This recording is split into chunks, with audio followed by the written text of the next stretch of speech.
भारत देश में सबसे सौभाग्यशाली स्त्री वो होती है जो स्वयं स्त्री होते हुए पुत्र रत्न को जन्म दे। फिर भागमती को तो चार चार लड़के थे, भला उससे ज़्यादा भाग्यशाली कौन हो सकता है। तिस पर भी अब तक लगता था कि भाग्य की देवी घर में टांग पसार कर लौट गई है, क्योंकि लड़की तो एक नहीं और पहली बहू को फिर भी पहला लड़का ही हुआ। इससे भाग्य की बात भागमती को क्या हो सकती थी। पर आदमी का लालच कब उसका पीछा छोड़ता है। भाग्य की देवी भी अब लेटे लेटे ऊब गई थी, और ऊबती भी कैसे ना। आखिर देवी भी तो स्त्री होते हुए केवल लड़कों के आने से ही भाग्य देती थी। तो वे ऊब गई थी और इसलिए उठकर चल दी। राम भरत लक्ष्मण शत्रुघ्न से लड़के हुए सो हुए। अब रामायण को आगे बढ़ाते हुए भागमती उत्तर रामायण में प्रवेश करना चाहती थी और लौ के बाद कुश के होने की राह देख रही थी। प्रसव गृह में बिनस पुराण वाली जितना कहती, भागमती पोते के लिए उतनी प्रार्थना करती। वैसे उसका नाम बिनसपुरा वाली नहीं था। किसी लड़की का नाम ऐसा नहीं होता, पर औरतों का तो होता है ना, क्योंकि इस गांव में और आसपास के सभी गांवों में शादीशुदा औरतों को उनके मायके के नाम से ही जाना जाता है। मायके का मतलब जिस गांव से लड़की ब्याह कर लाई गई है, उस गांव का नाम ही अब उसका नाम है। भागमती प्रभव गृह से निकलकर पुरुषों की बैठक की ओर चल दी। देखा तो गंगाधर मड़ैया में गाय के अभी अभी दिए हुए बछड़े को खड़े होने में मदद कर रहे हैं। घंटों से रंभा रही गाय अभी भी अब चुप है। बछड़े को देख भागमती के मुखारविंद से टपका, का हो यहाँ भी। गंगाधर भागमती का मुंह देखकर समझ गए कि बड़ी बहू को अब की लड़की हुई है। गंगाधर के जीवन में बड़े दिनों बाद ऐसा दुर्भाग्यशाली दिन आया था। दुर्भाग्यशाली क्योंकि गाय ने बछड़ा दिया था जो किसी काम का नहीं, और बहू ने बेटी जो और भी ज़्यादा काम की नहीं। काम की नहीं सो नहीं, उल्टे और कर्जा बनकर ही आई। समझो, क्योंकि अभी तो ठीक से पैदा भी नहीं हुई कि अभी से जायदाद का एक बड़ा हिस्सा उसके ससुराल की भेंट चढ़ता नजर आ रहा था।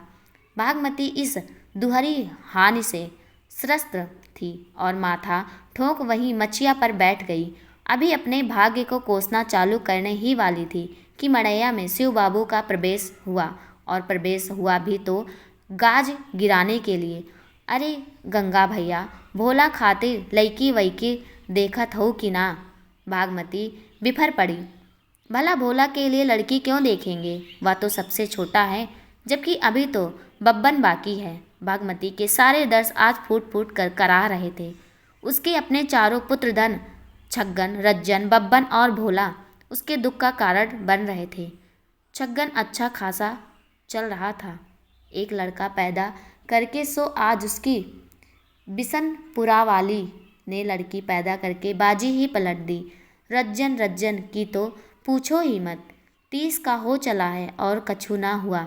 उसके जाने शादी के 8 साल क्या धान कूट रहा है। सब करम जली लछनपुरी वाली का दोष है। पनौती बनकर घर में आई है ऊसर कहीं की। उसकी तो धोखे से शादी हो गई। जिन्हें माला माल समझकर ब्याह कराया था, कंगाल निकले, क्योंकि ब्याह के समय खुलकर कुछ मांगा नहीं और ब्याह के बाद पता चला कि दे भी ना पावेंगे। सोचा था लड़की को ताने पड़ेंगे तो अपने आप लछनपुर वाले कुछ ना कुछ दे जाएंगे, मगर बिसनपुरा वाली का उदाहरण दे देकर भागमती थक गई। कुछ न आया, आता कैसे, कुछ हो तो आए। बिसनपुरा वालों के यहाँ जो बढ़िया शादी छग्गन की हुई थी, वैसे दोबारा ना कर पाई। आज भी बिसनपुरा वाले आते हैं तो कुछ ना कुछ बढ़िया ही लाते हैं, मगर ई मरे लछनपुर वाले खरे बिशर्म के बेशर्म, भैंस की चमड़ी वाले लड़की को इतना ताना दिया आते हैं तो भी कोई आव भगत नहीं की जाती। फिर भी कोई असर नहीं। बिसनपुरा वालों से कुछ नहीं सीखते। पढ़े लिखे बब्बन को ढूंढे लड़की नहीं मिल रही, जो मिलती है तो घर वाले ठन ठन गोपाल या लड़की ही में कोई दोष। जहाँ कहीं गंगाधर घर दुआर देखकर रिश्ता कर भी आते तो भागमती लड़की देखने जाती, और जाते ही उसे ऐसे तौलती जैसे राजा आटोमन के बाजार में दास दासियां तौली जाती थी। बेखौट में तो कोई लड़की पैदा ही नहीं हुई तो भागमती को मिले कैसे? छगन की शादी में जितना मिला था उससे तो ज़्यादा ही मिलना चाहिए। बब्बन की शादी में उसे ज़्यादा पढ़ाया लिखाया गया है इसी बात के लिए तो। इसलिए इस बार भागमती तय कर चुकी थी कि धोखा नहीं जाए खाएगी। जो मांगना है मांग कर रहेगी, फालतू के अटकलें नहीं लगाएगी। सब कुछ एकदम साफ। भाई जो है सो है, कोई चोरी डकैती तो नहीं। देना देना है तो दो, वरना दूसरा घर देखो। हक है तभी तो मांग रहे हैं, कोई जबरदस्ती थोड़े ना है। करनी है करो, वरना रास्ता नापो। भागमती के इतने सारे दर्द आज एक साथ उमड़ आए थे, पर उसे पता नहीं था कि शिव बाबू और भी तगड़ी गाज गिराने आए थे। भागमती तो समझी थी कि बब्बन की उम्र का ताना मार रहे हैं, पर अपनी रो में वो क्या जाने की बात कुछ और ही है। सो सारे गम एक साथ गलत करती हुई शिव बाबू पर चीख पड़ी। अरे हाय हाय, ई का कहा थई, लड़की खोताज है, आज ना त कल ब्याह हो ही जाई। शिव बाबू मुस्कुराए। भागमती समझी कि अपने बेटे रतन की शादी पर खूब ऐंठ रहे हैं, इसलिए मुस्कुरा रहे हैं, जबकि रतन का ही गुइया बब्बन अभी भी दहेज के लिए भटक रहा है। उनकी मुस्कुराहट भागमती की खिल्ली उड़ा रही थी, मगर तीन तीन बेटियों वाले शिव बाबू का पलड़ा अभी भी हल्का ही था। एक रतन की शादी करा देने से भारी नहीं हो गया। यही सोचकर दूल्हा ढूंढने का ताना मार दिया। अब बलन का जोड़ी ढूंढी, उहो तीन ठो।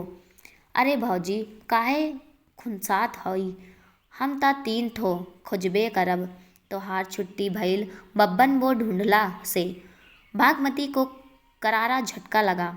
पिछले कई महीनों से आसपास के गांव में पकड़ाउआ बिहार की जो घटनाएं हो रही हैं उसके बारे में भागमती सुनती तो रोज थी, मगर कभी ध्यान नहीं दिया। उसे क्या पता था कि जिस बेटे को वो सबसे होनहार दूल्हे की उपाधि देकर उसने गर्व से दूल्हों के बाजार में उतारा था, वो बेमौल पकड़ाउआ बियाह की भेंट चढ़ जाएगा। शिव बाबू जो गाज गिराने आए थे गिरा के चलते बने, मगर भागमती जो टूट कर गिरी तो फिर ना संभली। दिन भर दादी ने कुछ नहीं खाया। छुटकू खाली थाली लेकर जबरदस्ती दादी को खिलाने में लगा था। लछनपुरा वाली सब जानती थी। लछनपुरा वाली, हाँ, उसको भागमती तो लछनपुरा वाली ही बुलाती थी, मगर अभी भी उसका पति उसे शांता ही बुलाता है। कभी कभी तो चंचला भी बुला लेता था, क्योंकि शांता तो वो बिल्कुल नहीं थी। इसी बात की चिढ़ भागमती को भी थी कि भला इतना क्या प्रेम है इस लड़के को कि सीधा नाम से ही पुकार लेता है। जोरू को गुलाम कहीं का, और नहीं तो क्या। पत्नी से प्रेम का सीधा अर्थ जोरू का गुलाम ही तो होता है, वरना पत्नी प्रेम करने के लिए थोड़े ना होती है। तो लछनपुरा वाली जानती थी कि उसके कहने से तो उसकी खास सास खाएगी नहीं, और सैर सौर में पड़ी बिनासपुरा वाली आ नहीं पाएगी खिलाने। कहीं पोते के खिलाने से ही खा ले। इसलिए छुटकू को ही समझा बुझा कर बागमती के पास भेजा उसने। दादी महारानी ठारी कठोर पत्थर अधान के खौलने से कहाँ गलने वाली थी, पर फिर भी अभी पसीजने ही वाली थी कि बर्फ का ठंडा पानी पड़ गया। दरवाजे पर बब्बन मुंह लटकाकर अपनी दुल्हन के साथ खड़ा था। बागमती कहाँ मानने वाली थी। झनक कर उठी और ऐसे बोली जैसे कोई बिजली की नंगी तार छूकर बोल रहा हो। अकेले आई, दरवाजा दे मारा। बागमती जो खाली थाली खाने भी वाली थी वह नहीं खाई। उसी थाली को उठाकर शांता ने रसोई में ढक दिया, और ढककर जैसे ही मुड़ी की उसका सिर घूम गया, चक्कर से आने लगे और दरवाजा का पल्ला धरकर झूल गई। झूलती झूलती धम्म से गिर पड़ी। शांता को अकेले सारा काम करने की आदत नहीं थी, मगर बिना बिसनपुरा वाली के प्रसव ने अचानक ही उसके माथे पूरा घर भर का काम दे मारा था। सौर में बिसनपुरा वाली के बगल में बैठी दाई ने वहीं से शांता को गिरते देख लिया और उसकी ओर लपटी उठाकर बिठाया और पानी वानी दिया। तब तक शोर सुनकर बागमती भी कमरे से निकल आई कि आज के दिन बस धरती या आसमान का फटना बाकी है, कहीं वही तो नहीं हो गया। जब भागमती घटनास्थल पर पहुंची तो उसने देखा ना आसमान फटा ना धरती, बल्कि दाई उसे देखकर बेतहासा मुस्कुरा रही थी। वह जितना मुस्कुरा रही थी, भागमती को मन ही मन उतनी ही खीज भर रही थी। बूढ़बक को किस बात की खुशी है जो दांत चियार रही है। लड़का पैदा होता तो खांची भरकर पहनने ओढ़ने खाने को मिलता। अभी किस बात की खुशी मना रही हैं, वो भी लछनपुरा वाली के गिरने पर। ये लछनपुरा वाली भी एक ही बम्मड़ है। हाथ पैर तोड़ लेगी तो घर का काम करने के लिए क्या इसके मायके वाले आएंगे। पर दाई ने मुस्कुराते हुए भागमती के जागे भाग्य की सूचना दी। लक्ष्मी का गोड़ है तो हार नातिन के काहे का भइल। 8 बरिस का ऊसर कोक फूट पड़ल। लछनपुरा वाली शांता शर्म से गड़ गई। भागमती के चेहरे पर अगले कुछ पलों में ही कई रंग आए और गए। पहले तो उसे बात समझ नहीं आई कि दाई किस जमीन की बात कर रही हैं। फिर जीवन के सारे अनुभवों को दिमाग में निचोड़ा तो जाना कि औरत भी तो जमीन होती है जिस पर लड़के उगते हैं, और 8 बरस से कुछ ना उगने वाली तो लछनपुरा वाली ही है। फिर उसे तनिक खुशी हुई और ओठ के कोरे खींच गए कि बिशनपुरा वाली ने आज जो नुकसान कर डाला है, शायद भाग्य की देवी आज उसकी भरपाई का मौका दे रही हैं। आज शुक्रवार भी है, लक्ष्मी जी का दिन। उसकी खुशी बिजली से भी कम समय के लिए चमकी, क्योंकि अचानक उसे ख्याल हो आया कि वह तो दोनों मियाँ बीवी पर कड़ी निगरानी रखती थी। फिर कैसे? लेकिन हो भी सकता है। रज्जन तो है ही मऊगा मेहरारू के पल्लू से बंधा जोरू का गुलाम। लखेत लखेत के कितना भगाओ आंगन से, फिर परिकल कुकुर की तरह आंगन में ही घूमता नजर आ जाता है। और पूरे गांव में भला कौन है ऐसा जो अपनी मेहरारू को नाम से बुलाता है। भला कहो तो काश बिशनपुरा वाली की तरह लछनपुरा वाली के मायके वालों ने भी कुछ हाथ गरम किया होता। शादी में तो भागमती के हर क्रोध का भागी नहीं बनती। शांता और बिशनपुरा वाली शान से तो नहीं रहती, मगर कम से कम शांति से तो रहती है। ताने भी नहीं सुनाती। भागमती उसे सुनाएगी वह कैसे? अपना मन तन जीवन और सबसे बड़ी बात धन जो लगा दिया है इस घर को संवारने में, उसने उसके घर वाले दे सकते थे, और दिया भी औकात से बढ़कर दिया। मगर लछनपुरा वाली के घर वालों की औकात छोड़ो, ये कौन सोचता है कि क्यों नहीं दे सके। दिखता तो बस यही है ना कि नहीं दिया। औकात हो या नहीं हो, नहीं दिया बस। तो भागमती के चेहरे पर कुछ देर के लिए मायूसी छा गई कि उसकी कड़ी निगरानी विफल हो गई। उसके कड़े अनुशासन में कैसे इन मियाँ बीवी के सेंध लगा दी। भले इन मियाँ बीवी के में मियाँ उसका अपना बेटा रहा हो। इन मायूसी में भी भागमती के चेहरे पर स्थायी भाव नहीं लिया। यह भाव पलटकर शंका का भाव चेहरे पर उभर आया। कहीं दाई से गलती तो नहीं हुई है। भला उसे कैसे पता कि सच में नहीं, दाई धोखा नहीं खा सकती। या तो उसका बरसों पुराना काम है। भागमती ने दाई के चेहरे को ध्यान से देखा, जैसे उसे समझ ही न आ रहा हो कि वह क्या कर रही है।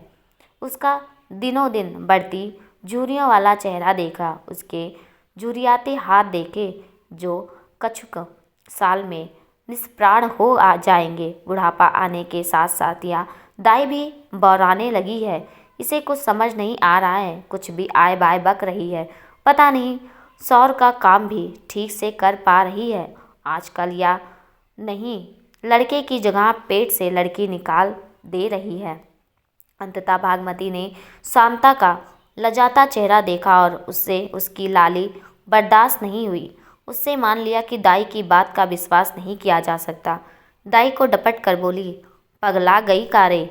दाई को घोर अपमान महसूस हुआ। अब तक अभी नहीं हुआ कि किसी के गर्भवती की सूचना देने पर उसे पागल की उपाधि दी गई हो। लोगों ने उसे इस खबर पर क्या क्या नहीं लुटाया, और वह भी 8 साल तक शादीशुदा रहने के बाद जो गर्भ ठहरा हो तो उसकी सूचना पर उसे इनाम मिलना चाहिए था। मगर इनाम मिला तो ये पागल। तू ही पगलाई बाड़ू, तोहार कुल खानदान पागल। भागमती और उसके खानदान को कोसती और बड़बड़ाती हुई दाई आंगन पार घर से बाहर हो गई और कसम ली कि अब इस घर में ना घुसेगी जहाँ उसकी गरज नहीं।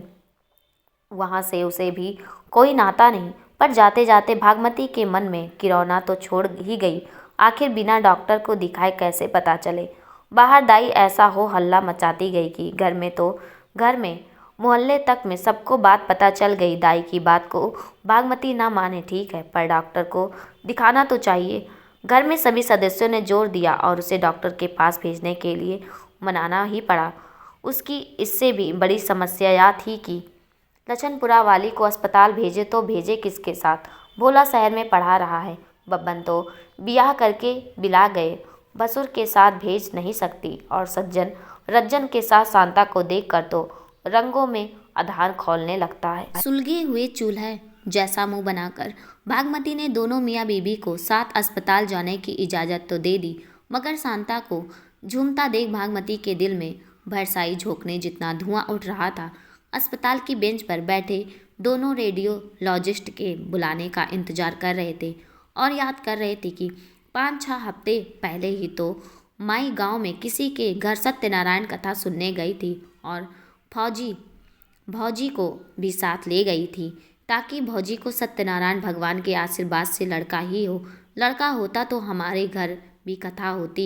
लेकिन खैर, इससे एक चीज़ हुई कि उस दिन रज्जन को शांता घर में अकेली मिल गई थी। या जरूर उस सत्यनारायण कथा का प्रताप है, वरना मौका कहाँ मिलता था। माई भी तो ऐसी कड़क थी कि पूजा से लौटते ही घर भर में रज्जन को खोजने लगी, मगर अपना ही कमरा खोजना भूल गई। हे रज्जन अभी मन ही मन उसी दिन को याद कर हंस रहा था कि शांता का नंबर आ गया।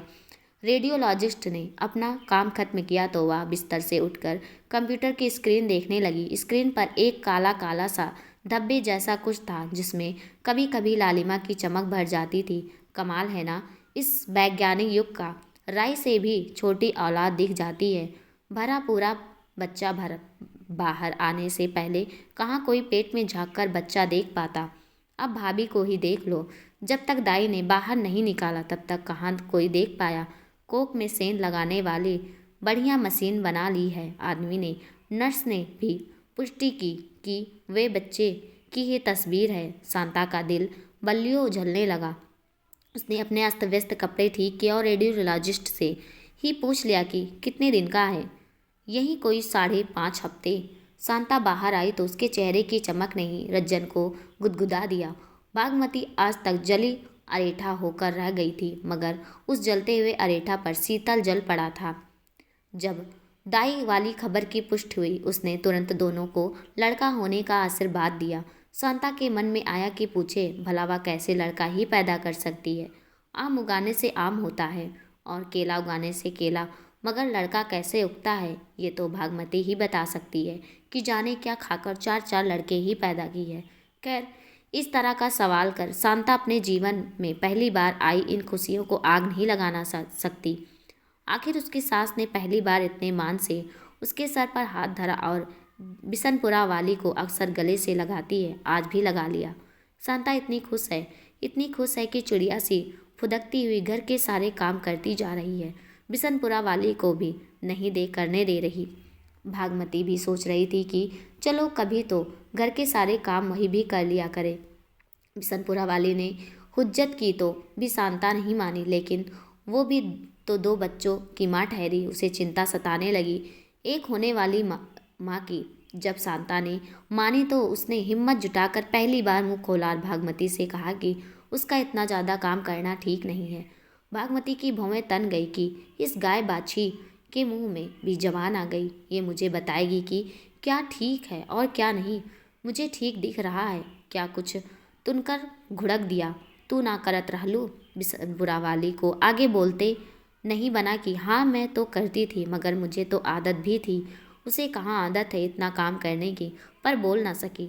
आखिर वही हुआ जिसका बिशनपुरा वाली को डर था। शुक्रवार की रात थी। थोड़ा बहुत खून तो शांता को बहुत पहले से बह रहा था, मगर उस रात पेट में ऐंठन और दर्द के साथ ज़्यादा ही बह गया तो उसे खुल के बताना ही पड़ा। दाई ने आने से मना कर दिया और फिर अस्पताल का ही सहारा लेना पड़ा।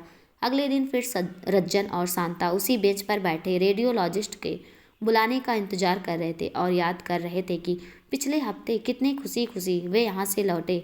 भगवान करे कि आज फिर ऐसा ही हो। तरह तरह की मन्नतों से दोनों का सिर भर गया। रेडियोलॉजिस्ट ने अपना काम खत्म किया तो वह बिस्तर से उठकर कंप्यूटर की स्क्रीन देखने लगी। 7 दिन पहले ऐसे ही स्क्रीन पर एक काला काला धब्बा सा था जो अब दिखाई नहीं पड़ रहा था। बिना उस धब्बे वाले सपाट स्क्रीन को देख शांता का दिल धक से हो गया। फिर भी अपने आप को संभाल कर उसने अपने अस्त व्यस्त कपड़े ठीक किए और रेडियोलॉजिस्ट के चेहरे की ओर देखा। रेडियोलॉजिस्ट उससे आंखें चुरा रहा था। उसने उसे आंखें चुराने का मौका देते हुए स्क्रीन की ओर देखकर कहा, डॉक्टर ई कंप्यूटरवा में का दिखल आप। रेडियोलॉजिस्ट इस सवाल से बचने की कोशिश कर रहा था और चाहता था कि जो बताना है डॉक्टर ही इन्हें बताए, पर शांता को अपनी शंकाओं का समाधान जल्द से जल्द चाहिए था। रेडियोलॉजिस्ट ने फिर ना नुकुर की तो शांता ने अपनी कांपती हुई उंगली को स्क्रीन की ओर दिखाकर और गोल गोल घुमाकर अपनी शंका जता ही दी। पिछली बार एमा एक को करिया करिया धब्बा जैसन रहे। इस भोलेपन से मांगे गए उत्तर से रेडियोलॉजिस्ट के गले में कुछ अटक सा गया। उसकी हिम्मत नहीं हुई शांता को सीधे मुंह कुछ कहने की। उसके साथ कोई और भी है। रज्जन को भी सोनोग्राफी वाले कमरे में बुला लिया गया और रज्जन को तमन्यता से बताया गया, फिलहाल शांता के पेट में कुछ नहीं है। अगर कुछ रहा होगा तो वह अब गिर चुका है और साफ हो चुका है।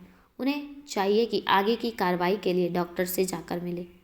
रेडियोलॉजिस्ट चला गया। दोनों कमरे से बाहर आकर एकदम स्तंभ से बेंच पर बैठे रहे और रिपोर्ट आने का इंतजार करने लगे ताकि वे रिपोर्ट लेकर डॉक्टर से मिल सकें और डॉक्टर बता सकें कि कुछ नहीं हुआ है बल्कि रिपोर्ट में ही कुछ खराबी है। सोनोग्राफी की रिपोर्ट देखते ही डॉक्टर के माथों पर बल पड़ गए। वैसे तो डॉक्टर रोज ही ऐसे केस देखता था, रोज ही उसे मरीजों को बताना पड़ता था कि अब उनके पेट का बच्चा नहीं रहा। फिर भी मरीजों की प्रतिक्रिया का अनुमान लगाकर उनके माथों पर बल पड़ ही जाते थे, क्योंकि अब कोई रोना चीखना चिल्लाना शुरू कर दे पता नहीं फिर कोई ना भी रोए चिल्लाए, दुख तो सबको होता ही है।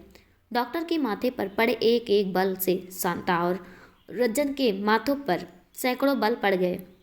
सच्चाई तो रेडियोलॉजिस्ट उन्हें बता ही चुका था, पर वे मानने को तैयार नहीं थे। डॉक्टर की चिंतित चेहरे ने उन्हें मानने पर मजबूर कर दिया। अब तो डॉक्टर का कुछ बोलना ना बोलना बराबर था, फिर भी बताना तो पड़ेगा।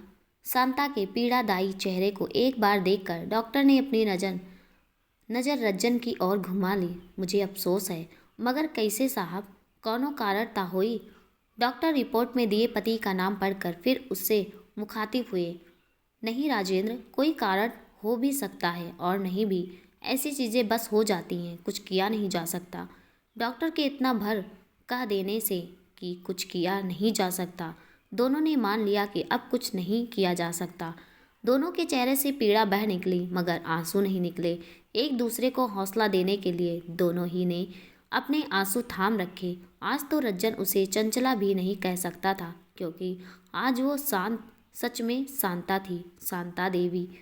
आप बस कुछ दिन ख्याल रखिए, इसका ही खून गिरना बंद हो तो वापस आइएगा। DNC करनी पड़ सकती है, एक बार और चेकअप तो करना ही पड़ेगा। अगले हफ्ते दोनों बाहर आ गए। घर लौटते ही की हिम्मत नहीं हो रही थी तो वहीं मरीजों के बीच बेंच पर बैठ गए। बेंच पर बैठे बैठे ही दोनों ने गम गलत किया। बाएं हाथ से बेंच थामे और दाएं हाथ को शांता के घुटने पर रखकर रज्जन अस्पताल के खंभे को निरंतर ताक रहा था कि शांता ने कहना शुरू किया, रोहन भैया याद हावो। रोहन रज्जन के मौसेरे भाई थे जो पिछली गर्मियों में ट्रेन से कटकर मर गए थे। रज्जन ने छोटे से पर पढ़े लिखे कुछ ज़्यादा थे, शादी भी नहीं हुई थी उनकी। रज्जन की मौसी ने बड़ी जिद से उन्हें पढ़ाया लिखाया था और गोबर गोईठा से दूर ही रखा था। शांता आगे बोली, मौसी कितना रोली। रज्जन अभी भी दूर देख रहा था, उसकी ओर नहीं पर सुन सब कुछ रहा था। सुनने से ज़्यादा समझ रहा था कि वो अपना गम छोटा करने के लिए एक बड़े गम की लकीर खींच रही है। बता रही है कि कैसे कोई पाला पोसा पढ़ाया लिखाया बच्चा खो देता है। हमने तो अनदेखा अनजाना बच्चा खोया है, इतना बुरा भी नहीं खे। दोनों के मुख दूसरी ओर थे, मगर रज्जन के दाएं हाथ पर गिरी एक बूंद ने बता दिया कि बुरा तो है और इतना ही बुरा है। उसने शांता की ओर नहीं देखा, देखना भी नहीं चाहता था। जानता था कि ये बूंद कहाँ से गिरी और नहीं चाहता था कि शांता के अपने आप को मजबूत करने के प्रयासों के बीच आए। वो जानता था कि हाथ पर बूंद क्यों गिरी और गिरती भी कैसे नहीं। 7 दिन से जो माँ बनी फिर रही थी तो माँ ही। दोस्तों, ये कहानी कैसी लगी? अगर कहानी पसंद आई तो प्लीज़ चैनल को सब्सक्राइब कर दीजिएगा। इसी कहानी के साथ वीडियो का एंड करती हूँ। मिलती हूँ एक नई कहानी के साथ, तब तक के लिए नमस्कार।